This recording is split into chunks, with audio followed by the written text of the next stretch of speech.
The new drone war. What's happening between Russia and Ukraine?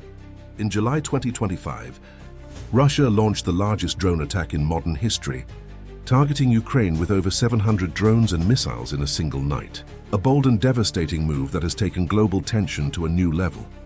But what sparked this attack? What lies behind this escalation? On July 7, 2025, Russia struck key regions of Ukraine, especially Kyiv, Lutsk, and Volyn, with 728 drones and 13 missiles. The goal was to destroy military infrastructure, supply centers, and weaken Ukrainian resistance. According to Ukraine's Ministry of Defense, it was the biggest drone bombardment ever recorded, even surpassing 2023's attacks.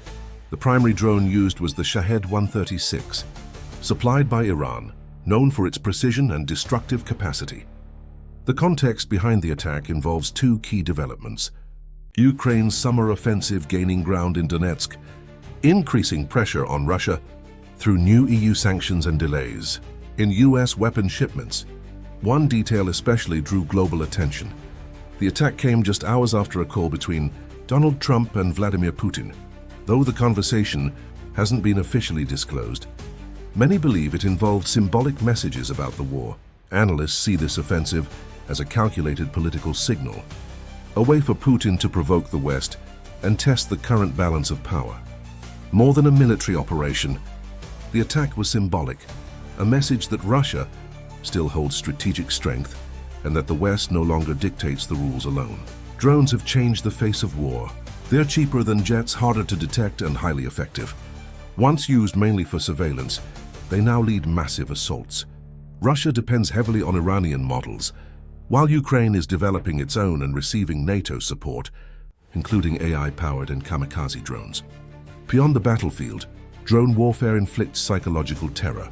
Constant buzzing in the skies, sirens, and sleepless nights are now part of daily life for civilians. Cities like Kyiv and Kharkiv live in a state of permanent alert, with families taking refuge in underground bunkers. The global response was immediate. The US, NATO, and the EU vowed to speed up weapons deliveries, but this raises a serious question. How far will this go?